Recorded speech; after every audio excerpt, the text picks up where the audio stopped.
Hello बच्चों, कैसे हो? चैप्टर को आगे बढ़ाते हैं। जो हमारा लास्ट लेक्चर था उसमें हमने इलेक्ट्रिक डाइपोल स्टार्ट किया था। मोस्ट इंपॉर्टेंट लेक्चर है, उसी को हम आज आगे बढ़ाएंगे। हमने उसमें जाना कि what is an electric dipole.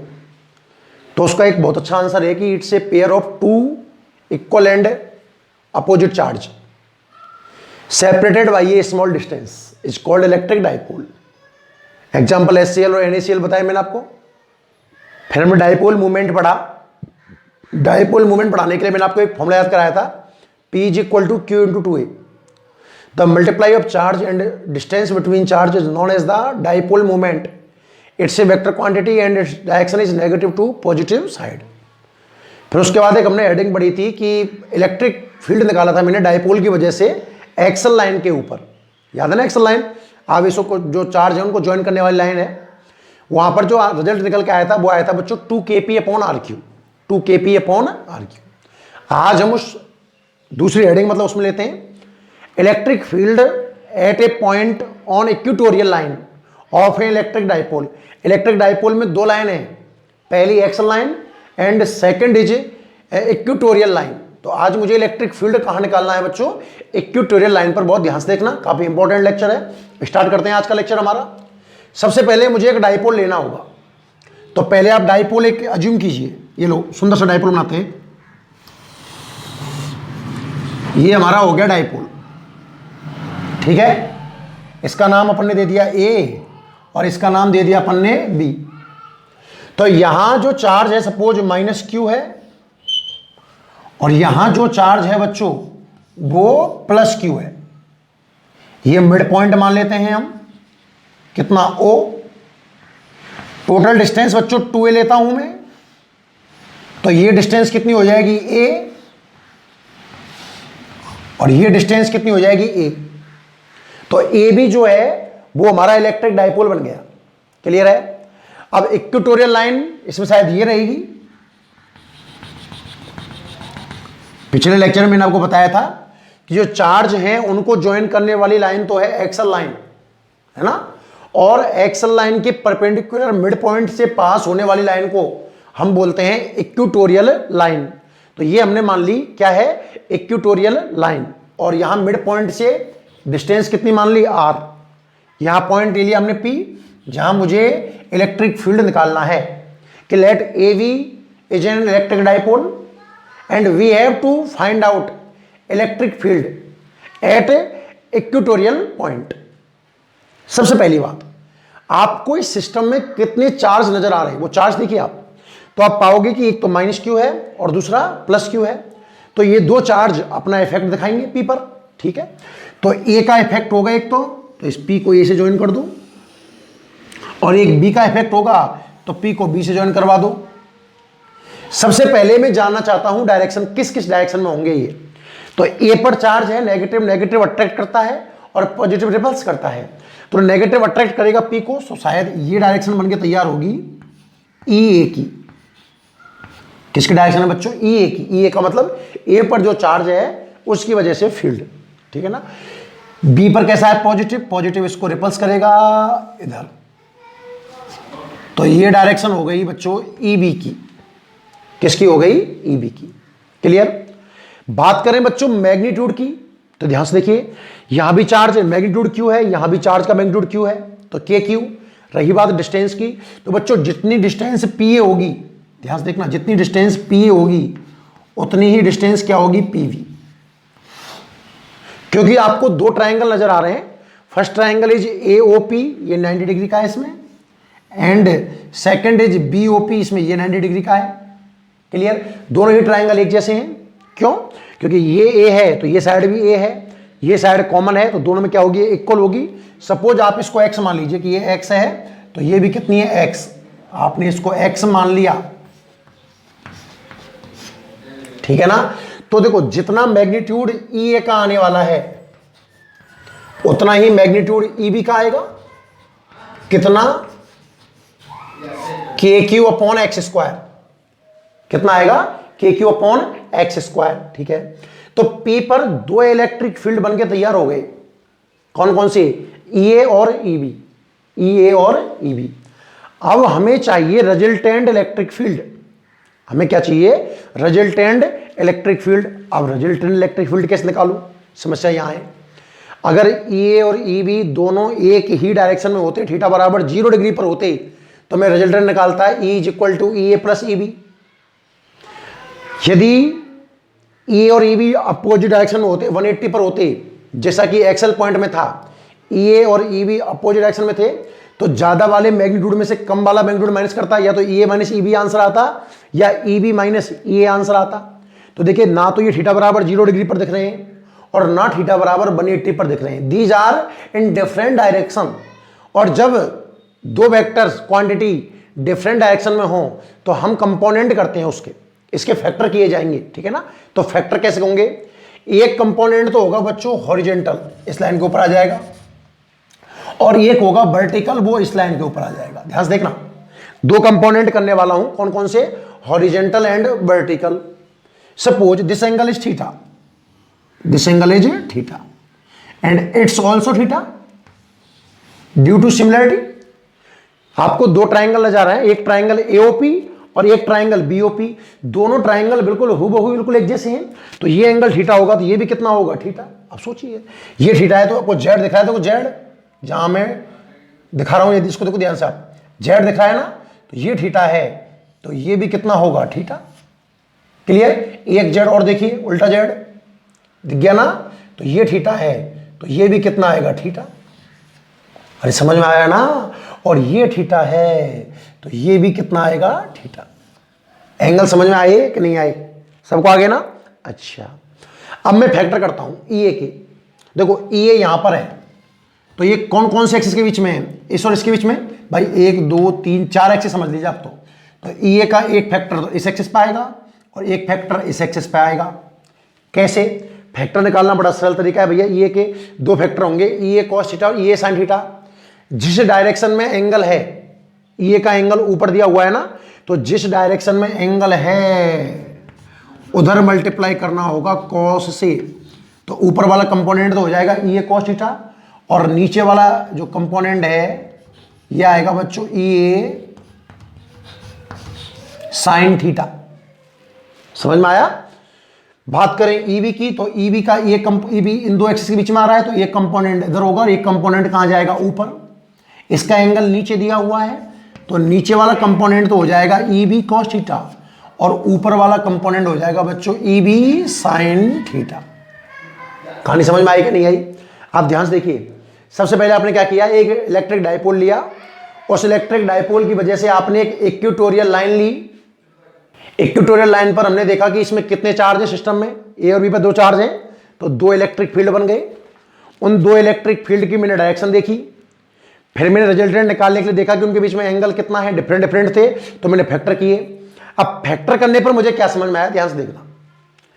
ये जो वर्टिकल कंपोनेंट है ऊपर कितना है? ई बी साइन थीटा, और नीचे कितना है?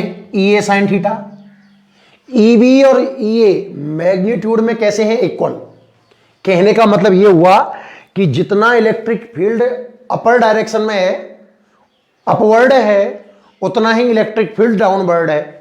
तो ई बी साइन थीटा ने ई ए साइन थीटा को कैंसिल कर दिया। तो जब हमने ई और ई बी को मतलब इंटेंसिटी को कंपोनेंट किए, फैक्टर किए, तो वर्टिकल कंपोनेंट कैंसिल हो गए, है ना।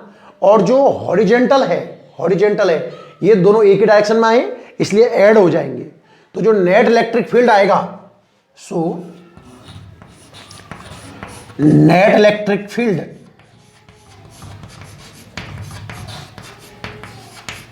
कितना आएगा बच्चों? E इज इक्वल टू, बोलिए, दोनों को ऐड कर दो, E A cos theta plus E B cos theta. ये समझ में आया कि नहीं आया? भाई ई ए कॉस थीटा और ई बी कॉस थीटा एक ही डायरेक्शन में है ना, तो मैंने इन दोनों को ऐड कर दिया। अब आगे बढ़ाते हैं बात को। E इज इक्वल टू, ई और ई बी का मान जमा दो, कितना है? के क्यू अपॉन एक्स स्क्वायर, और दोनों स्टेप एक जैसे हैं तो डबल कर दीजिए। तो क्या आपको ये 2 के Q upon x square cos theta नजर आएगा? ठीक है। सबसे पहले मैं इस कॉस की वैल्यू निकालता हूं।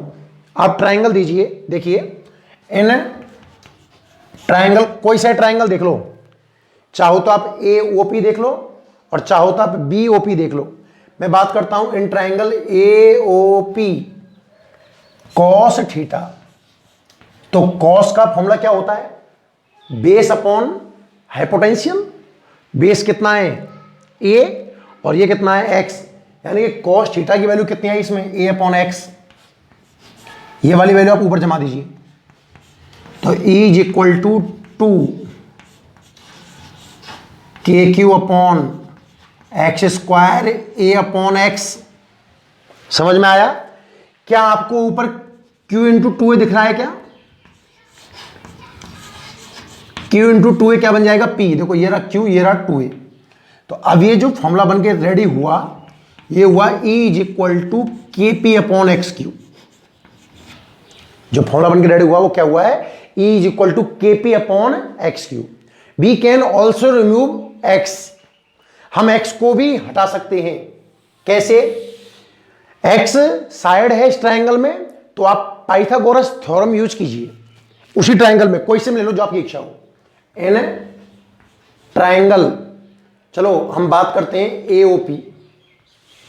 आप लगाइए इसमें पाइथागोरस। पाइथागोरस क्या कहती है? हाइपोटेंशियल का square is equal to base का स्क्वायर प्लस परपेंडिकुलर का स्क्वायर। तो हाइपोटेंशियल कितना है उसमें? X square. बेस कितना है? A, तो A स्क्वायर। और परपेंडिकुलर कितना है? R, तो R स्क्वायर। हमें वैल्यू चाहिए XQ की, हमारे पास वैल्यू आ चुकी है X स्क्वायर की। तो first of all we have calculate X। It become A square plus R square की पावर 1/2। पावर उधर जाएगी तो 1/2 हो जाएगी। अब आपको XQ चाहिए, तो XQ is equal to A square plus R square की पावर 3/2। 3/2, ठीक है ना? ये XQ की वैल्यू उठा के आप इसमें जमाइए। Then E is equal to KP upon A square plus R square की पावर 3/2। अब मैं बात सुनाऊं, जैसे मैंने एक्सेल पॉइंट में किया था कि A is less then R। भाई आप ध्यान से देखिए, 2A क्या चीज है? 2A डाइपोल में चार्ज के बीच की डिस्टेंस है, और चार्ज के बीच की डिस्टेंस तो बहुत स्मॉल है, यानी कि 2A अपने आप में बहुत ज्यादा छोटा है। ठीक है? अब 2A स्मॉल है तो A और भी स्मॉल होगा R के रेस्पेक्ट में। A is less than with respect to R। अगर इनका स्क्वायर करूं, A square is much less than with respect to R square. A square इतना स्मॉल हो जाएगा कि आप इसको R स्क्वायर के रेस्पेक्ट में नेग्लेक्ट कर सकते हो। Then E is equal to कितना आएगा? ध्यान से देखना, KP। A स्क्वायर को आप नेग्लेक्ट करके 0 जमा दीजिए, R स्क्वायर की पावर 3/2 बन के आएगा RQ। तो इक्वेटोरियल लाइन पर जो इलेक्ट्रिक फील्ड बन के आएगा वो आएगा E is equal to KP upon RQ। Axial पर कितना आया था? 2KP upon RQ। अच्छा, अगर इसकी वेक्टर फॉर्म देखनी है, ध्यान से देखना, E vector is equal to, अब ध्यान से देखिए आप, इसमें P वेक्टर तो -Q से +Q, मतलब इस डायरेक्शन में रहा होगा, है ना? और E वेक्टर दोनों इधर ऐड हुए तो इधर आ रहा है। E वेक्टर इधर और P वेक्टर इधर। आप देख पाओगे कि E vector and P vector are in opposite direction, इसलिए यहां नेगेटिव साइन आता है बच्चों इसमें, कि P वेक्टर अपॉन RQ। कोई पूछे कि इसमें नेगेटिव साइन क्यों आया, तो आपका आंसर होगा कि at equatorial line E vector and P vector are in opposite directions. कहानी समझ में आई कि नहीं आई? पूरा ढंग समझा दिया है। अब इसको एक बार मैं लिखा दूं, फिर भी आपको नहीं या कम समझ में आया हो तो आप वीडियो वापस से चला लेना एक बार भाई, ना? चलो नोट करो, लिखो। पहले तो हेडिंग लिखिए, electric field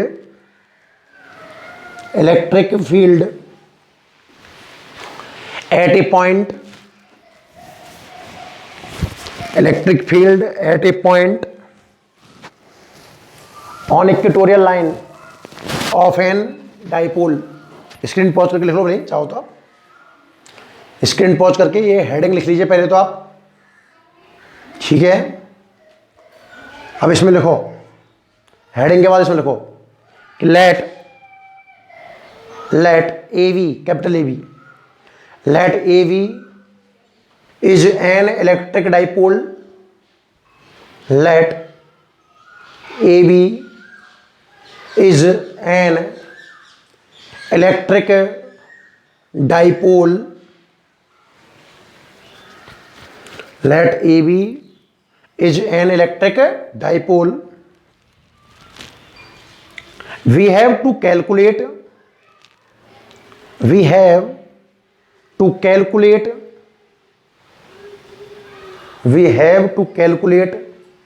electric field. We have to calculate electric field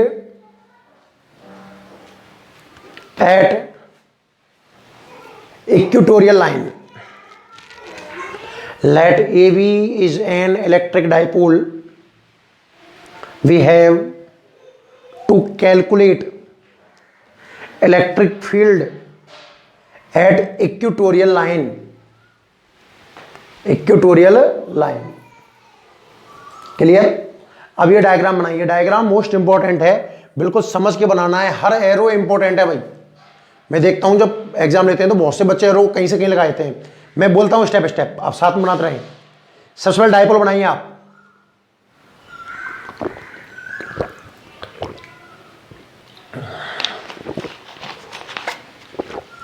पहले डायपोल बनाइए। ए बी लाइन खींच लें, ए और बी लिख दें, माइनस क्यू और प्लस क्यू लिख दें, मिड पॉइंट ओ, डिस्टेंस ए और ए। ठीक है, फिर इक्वेटोरियल लाइन बनाइए। पी नोट कर दो, पी को ए और बी से मिला दो, ए और ई बी की डायरेक्शन बना दो अट्रैक्शन रिपल्सन से। ये डिस्टेंस एक्स एक्स मान लो, ये एंगल थीटा थीटा मान लो, तो ये थीटा हो जाएंगे।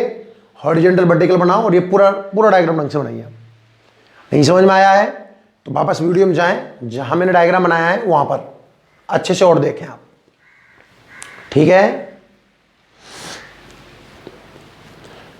ये वाली लाइन लिखिए नीचे, A is equal to E B is equal to K Q upon x square. A की वजह से और बी की वजह से इलेक्ट्रिक फील्ड इक्वल होगा, वो होगा के Q upon x square.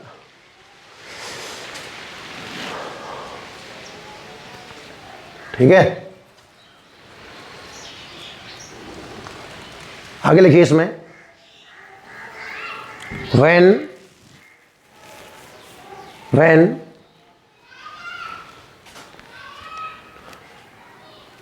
intensity of electric field divided in component,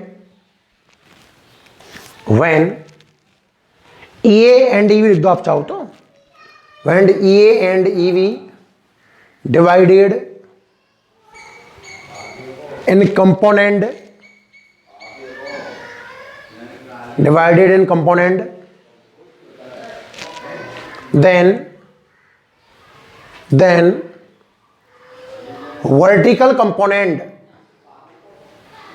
then vertical component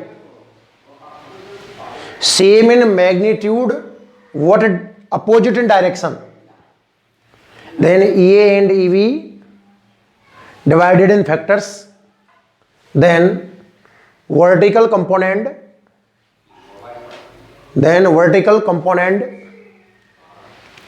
same in magnitude but different in direction, vertical component same in magnitude but different in direction, so they cancel each other,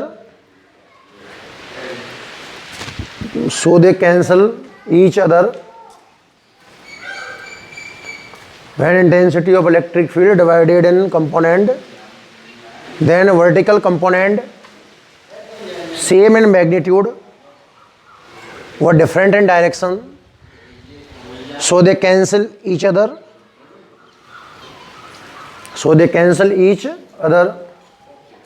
what horizontal component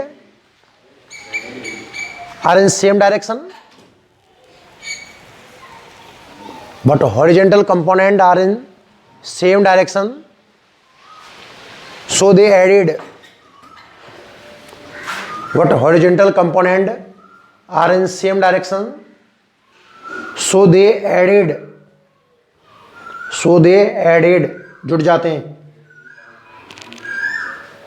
then net electric field, बाकी आप board से लिख दीजिए पूरा ऐसे कैसा, net electric field, बाकी आप पूरा बोर्ड से लिख दो भाई।